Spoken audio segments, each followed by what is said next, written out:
History. It's all around us. And there are lessons to be learned if we take just a few minutes and explore what's gone before. Our school assignment? Investigate an event in history.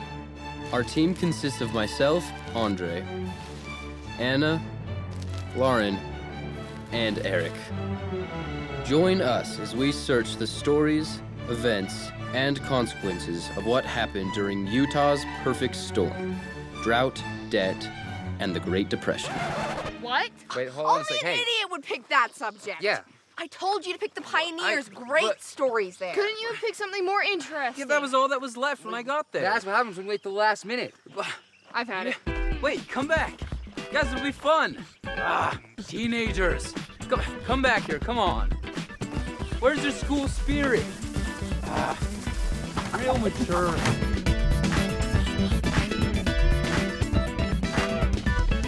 Okay, no more monkey shines. So we've had a couple of days to do some research. What have we learned? That the Great Depression, which lasted from about 1929 to the beginning of World War II, was enormous in its reach and affected almost everyone.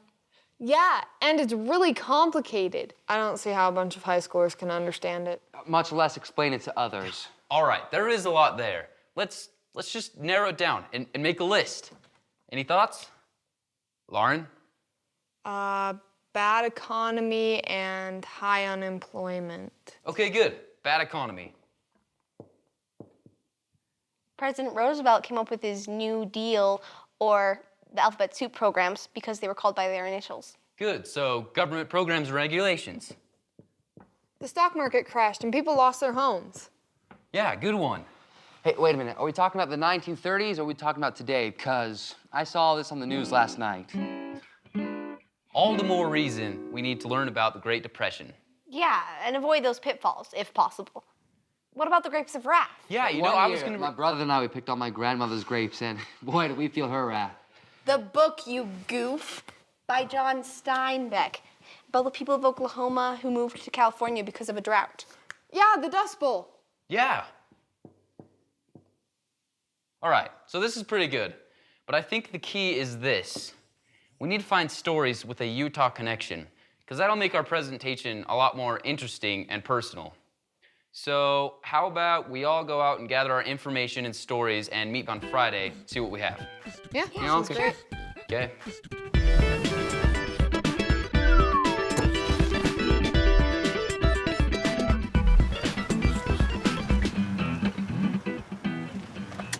So this is a good place for us to start our report on the Great Depression, because this is the house of Reed Smoot. Who's he? Well, not only was he an apostle for the Church of Jesus Christ of Latter-day Saints, but he was a U.S. Senator for Utah in the early 20th century.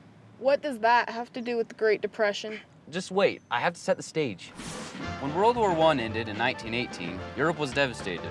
The United States made a lot of money by shipping food to Europeans. It was a time of great economic growth and prosperity in America. But as Europe started to get back on its feet, the need for American agricultural products decreased. This created a huge problem for farmers. What kind of problems? Well, I don't want to bore you with the lesson in economics. Oh, thanks. Maybe I can use a more simple example to help explain. Oh, well, thanks. Let's say that before Europe started to recover from the First World War, a farmer could sell a bushel of wheat for, say, $1. But as Europeans began to grow their own crops, the value of wheat in America decreased to 50 cents a bushel. Now he has to grow and sell 2 bushels of wheat in order to keep up with expenses. With advances in technology like the tractor, the seed plow, and harvesters, the farmer was able to do that. Now he could plow hundreds of acres instead of, 10. I still don't see the problem. Well, you see, the more crops that were grown, the more the prices fell. The more the prices fell, the less money the farmers made. It got to the point where the farmers couldn't keep paying off their loans, and then the banks started getting in trouble. So it became a doomed cycle. Exactly. The farmers were growing way more than they could possibly sell. And to make matters worse, they were so determined to plant and harvest that the land was overplowed. The topsoil on the farms was ruined. And in the mid-1930s, when a drought came and the winds blew, the farms of the Midwest became one big dust bowl. So what does any of this have to do with Reed Smoot? I'm getting to that. In the late 1920s, President Herbert Hoover saw this problem and turned to Senator Smoot for help. Reed Smoot, along with Congressman Willis Hawley from Oregon, came up with the Smoot-Hawley tariff. Tariff? Yeah, a tax or fee placed on goods imported into the country. Correct. In an effort to help American farmers, a fee was placed on imports from Europe, making them more expensive, so that people would buy only goods produced in America. And how did that work? At first, fine. But then European countries started to put tariffs on American goods, and the whole foreign trade began to collapse. And this caused the Depression? No, but some people believe that the Smoot-Hawley tariff made the Depression worse, not just in America, but also in Europe. So what happened to Senator Smoot after the tariff didn't work? Well, after serving for 5 terms, he was voted out of office in 1932. And I bet a big reason for that was the Smoot-Hawley tariff. Yeah. Yeah, after that, he came and lived in this house till 1941 when he died. So, you guys ready for a drive up to the mountains? Sure. Yeah. What? Sorry?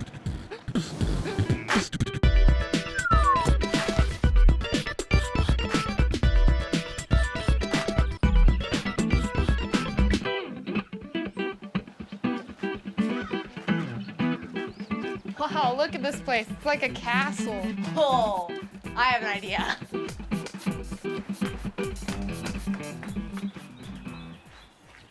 Oh, Romeo, Romeo, wherefore art thou, Romeo? Hey, terrific. Good job. Keep it up. Can't, that's all I know. Hi, Dr. Brawridge. I'm Andre. Nice to meet you. Oh, good to meet you, and the rest of you as well. Hey. Appreciate the opportunity of coming up. Oh, there's Juliet. Hi, how are you? Hi, Hey, that was a good. good job. Good job. Thank you. So what is this place? Well, this amphitheater and stage, this was one of the major projects built by the CCC boys back in the Depression years in the 1930s. I brought some photographs along. You might be interested in comparing then and now. That's cool, it's exactly like it is now. Yep. So what did the CCC stand for? CCC was Civilian Conservation Corps. Sometimes they're called just the Cs, Triple Cs, Tree Army, lots of nicknames for it. So who could join the CCC? Well, first of all, they're young fellows, usually between the age of 18 to 23, but the families had to be on relief. And these boys would enroll for 6-month periods, and they made the princely sum of $30 a month, of which 25 had to go home to their families. We had about 50,000 of them pass through here in Utah, not quite, almost. And about half of that number came right out of Utah. Besides building this, what else did they do? Well, you name it, they did it out here in the wilderness anyway. They built campgrounds, trails, truck roads. Up in the mountains, if you get up above here, you'll find terraces, which were huge ditches going around the contour to allow the runoff to be very gradual. Over in American Fork Canyon, we find examples of riprapping. These were basically big baskets made out of wire into which huge rocks were put, and then they were placed along the stream banks and curbed erosion very well. They're still in use. One of the first things that happened when they arrived in the camp was to get forest fire training.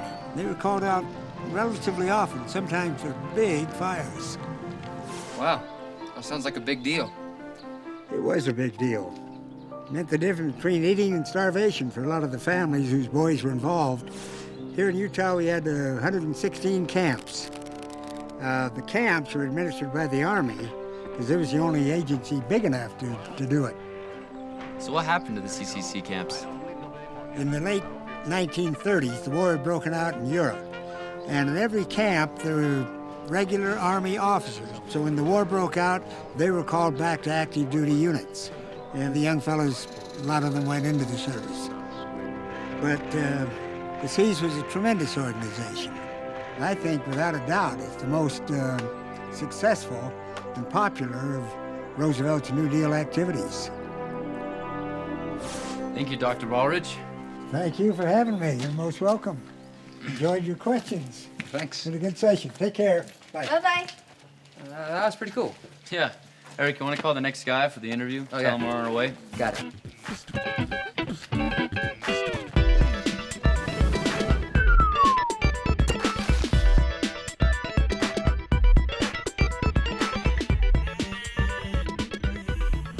Small Canyon. Hi, I'm Andre. Good to meet you. We're the ones who called you on the phone. Yes, So everyone, this is Mr. Small Canyon. He's an adjunct professor at UVU. that's right. Well, come take a look at the sheep here. The first aspect for Navajo memory, we call the Navajo long walk. It has to deal with a time of period when the federal government decided to declare war on the Navajos. This took place during the Civil War time period. But the Navajos were able to make a peace treaty with the federal government. As a result of this treaty, the Navajos were given a male and a female sheep. It was the hope that they would become self-sufficient with this, and the Navajos took these sheep and they were able to increase them by a large number. And then here comes the 1930s and the Great Depression. Not only do you have this economic disaster, but you have an environmental disaster coming along too. In the Midwest, you have the Dust Bowl. In the Southwest here, you had a huge drought going on. But the federal government decided to step in, and through their eyes, they were trying to help the Navajos, to help the land restore its ability to sustain the Navajos. The federal government decided to implement a program called the Navajo Livestock Reduction, which many people compared to the Long Walk. Sheep were killed, goats, horses, cows. At first, they would use ammunition to shoot them down. If the ammunition ran out, they would slit their throats. There's stories of the government coming in and herding livestock off of cliffs and canyons, letting them plunge to their death. I can't believe they just killed their animals. So how did this affect the Navajo people? Sheep was a center aspect in Navajo life. It killed their food supply. It destroyed their livelihood. They used the wool to make rugs and clothing, and they would sell that off. It ruined their social standing within communities. During the Great Depression, it was a horrible time for the whole nation. But for the Navajos, it was a step more than that, because it forced them even into a greater poverty than they had known before. Oh, what a sad story.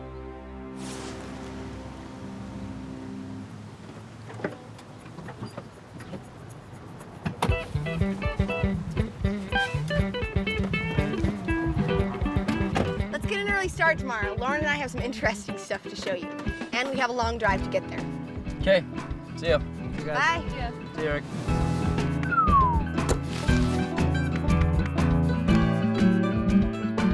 Okay, guys. Today we're going to learn how artists were able to capture the mood of the Depression.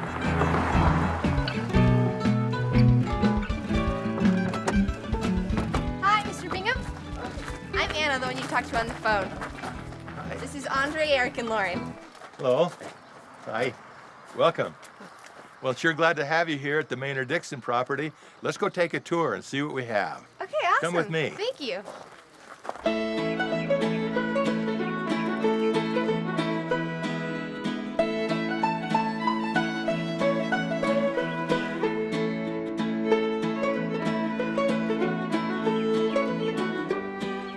Let's have a seat. Welcome to the Maynard Dixon property. Maynard Dixon was a famous American artist that was born in Fresno, California in 1875. As a young man, he had asthma, so he used to sit around in the house and draw animals while his family were out working on the farm. By 1920, though, he had met the famous East Coast photographer, Dorothea Lange, who came to San Francisco to find a new career. They got married the next year, spent the entire summer over at the family farm in Fresno, where he discovered the modernist approach of a low horizon with marching clouds, and he captured that perfectly. In 1933, though they came to this region of southern Utah, and it was that year that he made some of his most famous paintings. During the Depression around 1934 or 35, Dixon began making paintings of the material that Dorothea had been photographing. She had made images that were almost the same, and he was not copying necessarily, but they were kind of working together on this idea. Dorothea really has made a great statement in American art for a photograph called The Migrant Mother. Does anybody know about that piece? Yeah, I have a copy of it with me. Yeah. Okay.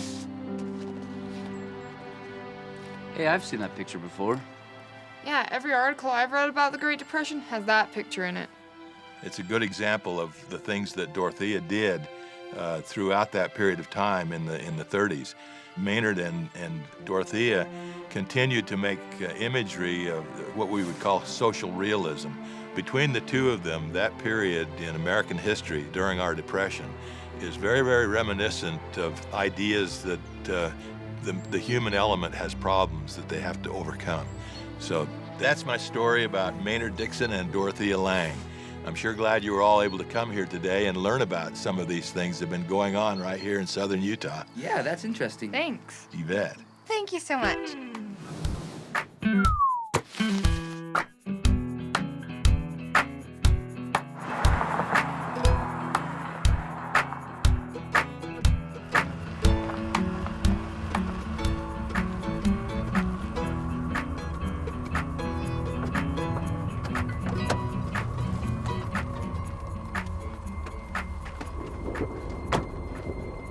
Hey, did you ever see that movie about those kids who broke down in the ghost town and this homicidal maniac who came out and killed all of them in the middle? Don't talk like that, Eric! Okay, hey, stop. Ow, sorry, hey. Welcome to beautiful downtown Whitsett, or at least what's left of it. In the early 20th century, lots of people were moving here because of the great success they had with dry farming. What's dry farming? Dry farming's where farmers plant and grow crops with no irrigation and little rainwater. Anyway, they used to have homes and cabins all over this area.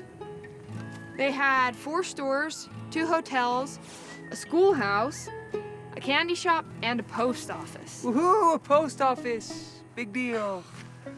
Before the days of email, Twitter, and texting, that was a big deal, Eric. Yeah, well, it's too bad that candy shop isn't still around, because I could really go for a candy bar. So is Whitsett the only town abandoned during the Great Depression? No, actually there were quite a few, mainly around the mining areas. But Whitsett was unique because Dorothea Lange came here and photographed the movement. The town's population reached its height of 1,100 people around 1920. But then Whitsett began to fall on hard times. By the early 1930s, when the drought began, the population dropped to only a handful of people, and those who were left were so poor they couldn't afford to move. The Resettlement Administration was a government program that was designed to help people who were struggling by moving them to new locations. The last few people petitioned the federal government for help, and the Resettlement Administration came in and moved the remaining 29 families. And that's when Dorothea Lange came and took the pictures. Hey, Anna, what you doing? Sketching a picture of the little one-room schoolhouse. What do you think? Wow, that's really good. Thanks. I think the people of Whitsett would have been really sad to leave this town. It's really lovely and peaceful. Yeah, you could even say this little ghost town is hauntingly beautiful. Now you're starting to sound like Eric. Well, if you're gonna be nasty, I'm leaving. I heard that.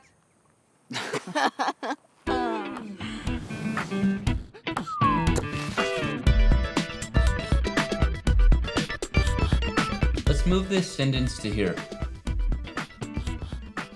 Okay. Yeah, that's a lot better. Hey guys, can I use the computer? I just found the most interesting story on YouTube. About what? Okay. The Utah Dust Bowl of the 1930s. It's a video made by Utah Agriculture in the Classroom, a program from Utah State University. Well, it was in 1935. We'd be in school.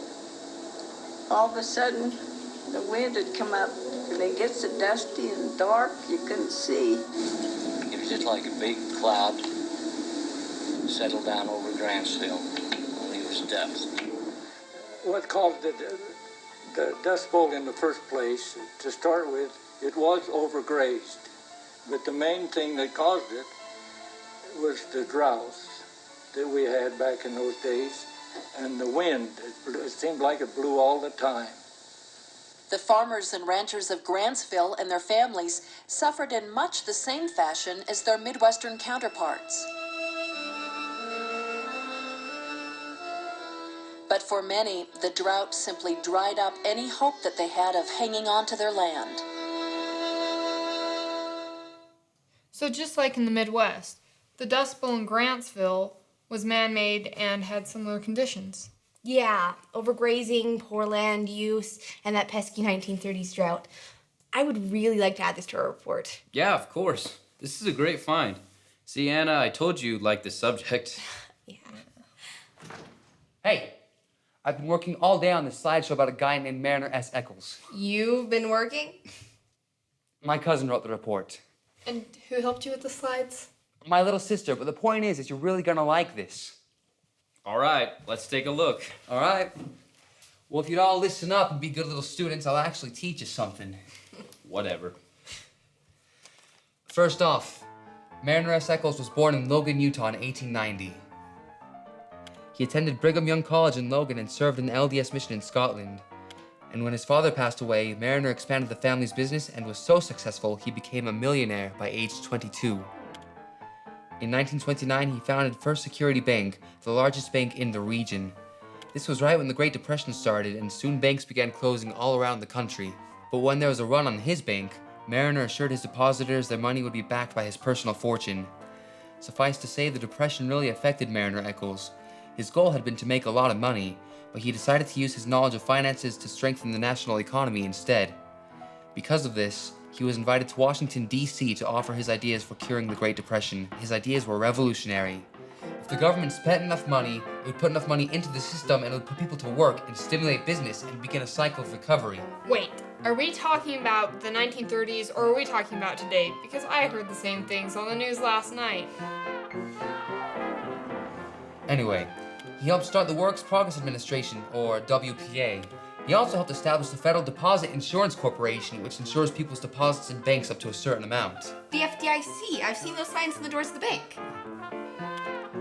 President Roosevelt appointed him chairman of the Federal Reserve, and he served there until 1948. And although there were many people that opposed his ideas, most agreed that he was a man of fearless independence and called the shots as he saw them. And because of his service to the country, the Federal Reserve Building in Washington, D.C. is named the Mariner S. Eccles Building. Wow, Eric, this is pretty good. Yeah, this is exactly the kind of information we need. Good job, Eric. Well, thank you. Maybe I'm not as dumb as y'all think I am. I've gotta go download this video. I'm going to print off a report. I need a snack. All right, well, hey, we have to turn this in tomorrow, so let's get cracking. Yeah, this is a little awkward. Eric, Andre, Mr. Shelley, I'd like to talk to you two for a few minutes. Okay. Just right in here. Jim? What did you do? Nothing.